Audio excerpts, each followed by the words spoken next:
Suatu hari terdapat sebuah desa yang aman, indah, dan damai. Pemandangannya pun masih asri dan sejuk. Penduduk desa hidup aman, damai, dan sejahtera. Namun kehidupan di desa itu mulai terganggu semenjak adanya teror siluman buaya di sungai pinggir desa. Sungai tersebut memang terkenal masih asri dengan air yang sejuk dan menjadi tempat bergantung hidup masyarakat desa tersebut.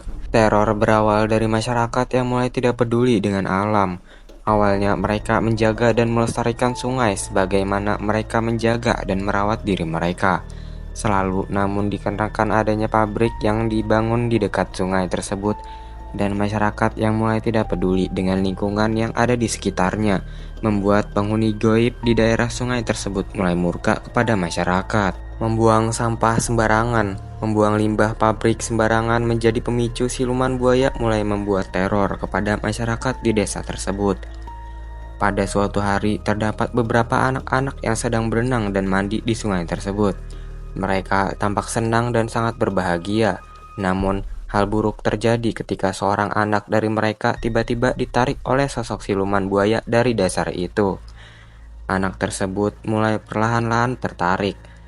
Namun, teman-teman yang melihat hanya bisa termenung dan tidak bisa membantunya karena mereka melihat sosok buaya besar yang perlahan-lahan menggigit dan membawa anak tersebut ke dalam air hingga tidak tersisa. Anehnya, tidak ada bekas tubuh seperti tangan yang putus atau bekas darah maupun daging yang berceceran di sungai tersebut. Jadi, anak tersebut langsung menghilang secara goib. Anak-anak lain yang panik akhirnya berlari untuk memberitahu warga lainnya bahwa ada anak yang hilang dikarenakan diserang buaya. Akhirnya mereka bercerita kepada Pak RT di kampung tersebut. Salah satu anak di situ berkata hal demikian kepada RT di situ. "Pak, teman kami hilang di bawah sosok buaya di sungai tadi." Pak RT menjawab, "Memang bagaimana kronologinya?" Setelah mereka menceritakan panjang lebar kepada Pak RT tentang kronologinya, akhirnya Pak RT membuat pengumuman kepada seluruh warganya untuk menangkap buaya tersebut. Mereka menyisir sungai dari awal anak itu hilang hingga pojok sungai untuk menangkap buayanya. Namun yang mereka dapat hanyalah nihil dan tidak membuahkan hasil. Akhirnya setelah 3 hari penyisiran mereka tidak mendapatkan maupun menemukan apapun. Akhirnya mereka berhenti melakukan penyisiran. Beberapa hari setelah kejadian tersebut, hal tersebut kembali berulang hingga 7 kali. Banyak warga yang menjadi saksi hingga menjadi korban dari kejahatan buaya goib tersebut. Karena keadaan terdesak, mereka pun mendatangi tetua di desa tersebut bernama Mbah Joyo. Mbah Joyo dikenal sebagai dukun atau paranormal yang hebat dan disegani di desa tersebut karena sering membantu masyarakat menghadapi hal-hal goib. Akhirnya, Mbah Joyo bersama beberapa masyarakat mendatangi sungai tersebut untuk mengajak berkomunikasi buaya goib dengan membaca beberapa mantra. Mbah Joyo mulai nampuk air 3 kali dan keluarlah sosok buaya yang memiliki panjang 13 meter dengan badan yang sangat besar. Bisa dibayangkan seperti apa besar buaya tersebut. Setelah itu Mbah Joyo berkata kepada buaya tersebut, "Kulo nuwun penunggu sungai." Tanpa disadari buaya itu pun bisa berbicara dan membalas perkataan Mbah Joyo. "Wahai manusia, ada apa maksud gerangan kedatanganmu ke sini?" Dengan suara tertawa yang keras, Mbah Joyo menjawab, "Wahai penunggu sungai, aku ingin bertanya kepadamu, apa maksudmu meneror beberapa penduduk di daerah sini?" Makhluk itu pun menjawab, "Apakah kalian tidak menyadari kesalahan kalian sendiri?" Mbah Joyo pun menjawab, "Memang apa kesalahan kami hingga membuat dirimu murka, wahai penunggu sungai?" Makhluk itu pun menjawab, "Kalian telah menghancurkan rumahku. Kalian membuat sungai yang awalnya indah menjadi tampak buruk. Jadi aku murka dan mengambil beberapa tumbal nyawa dari anak-anak di daerah sini." Mbah Joyo pun menjawab, "Jadi kemana engkau sembunyikan anak-anak itu?" Buaya itu menjawab, "Aku menjadikan mereka adikku. Jadi mereka akan senantiasa bersamaku selama-lamanya." Mbah Joyo menjawab, "Kami mohon maaf kepadamu, buaya penunggu sungai. Jadi apa yang bisa kami lakukan untukmu agar dirimu berhenti melakukan teror di desa ini?" Makhluk ini menjawab, "Itu sih hal mudah, kalian harus menjaga kebersihan sungai ini Jika kalian ingin hidup kalian aman dan aku tidak akan mengganggu kalian lagi, maupun mengambil tumbal dari masyarakat di sini, kecuali mereka membuatku murka dan berbuat macam-macam dengan sungai ini. Akhirnya Mbah Joyo pun menyetujui syarat yang telah diberikan oleh buaya tersebut. Esok harinya beberapa masyarakat menuntut untuk pabrik tersebut agar tidak membuang limbah sembarangan di sungai, dan pemiliknya pun menyetujuinya. Hingga akhirnya sungai kembali dibersihkan dan kembali asri seperti semula. Dan akhirnya teror itu pun perlahan-lahan menghilang.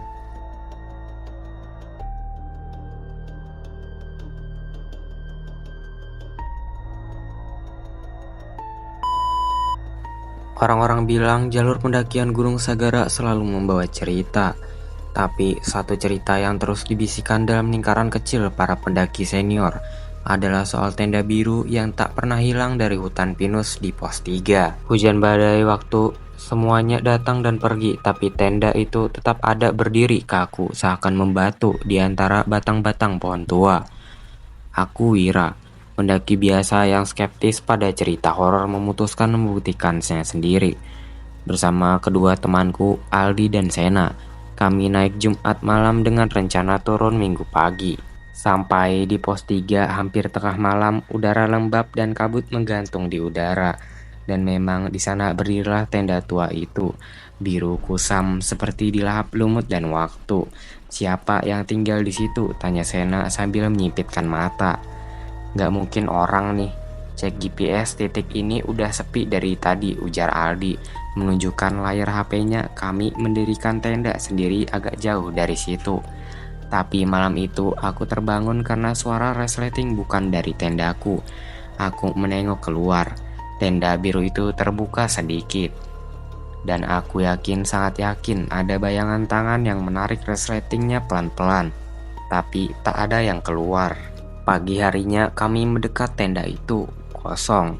Tak ada matras, sleeping bag atau logistik. Hanya selembar jaket lusuh tergantung di dalam. Ada nama Gumam Sena, menunjuk label kecil di jaket itu. A. Nugrah. Aku menelan ludah, nama itu familiar. Di forum pendakian beberapa bulan lalu, ada cerita tentang Andra Anugrah, solo hiker yang dilaporkan hilang di Gunung Sagara. Ia naik sendiri dan tak pernah turun. Menurut cerita, sebelum menghilang, Andra pernah berkata pada rekannya, kalau aku gagal menyatu dengan alam, biarkan aku tinggal selamanya di sana. Kami turun lebih awal hari itu, namun malam harinya rasa penasaran menghantui pikiranku. Aku cari lebih dalam soal Andra.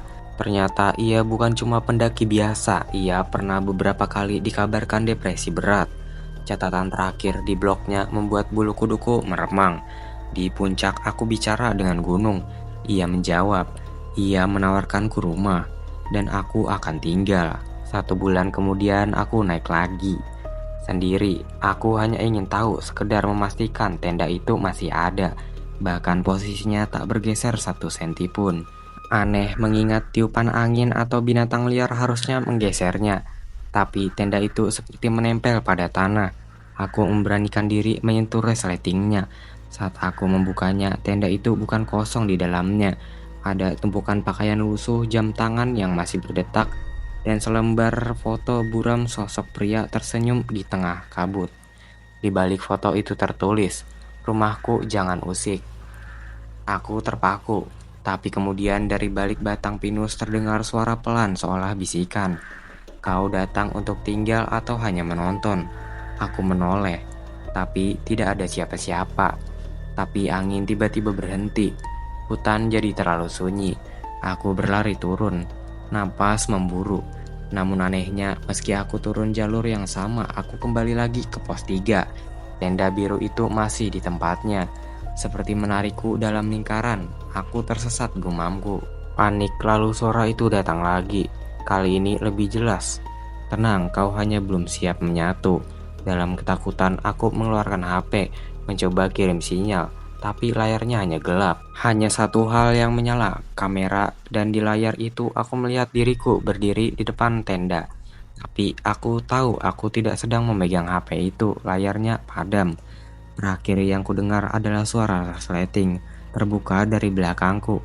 4 hari kemudian, tim SAR menemukan seorang pria tersesat di jalur bawah, duduk linglung dan berpeluh dingin.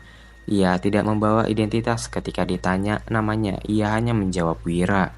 Tapi salah satu relawan mengenali wajahnya, bukan dari daftar pendaki, tapi dari berita hilangnya Andra Anugrah bertahun-tahun lalu. Dan di pos 3 saat salah satu tim SAR lewat malam-malam, tenda biru itu berdiri kembali, resletingnya terbuka sedikit. Di dalamnya tergantung jaket baru, labelnya Wira. Nah, buat kalian nih yang mau berlangganan dengan harga yang terjangkau untuk aplikasi seperti Canva, Capcut, YouTube, dan lain-lain, kalian bisa langsung chat WA admin. Buat order nomornya udah aku cantumin di video dan di deskripsi. Jangan lupa order ya.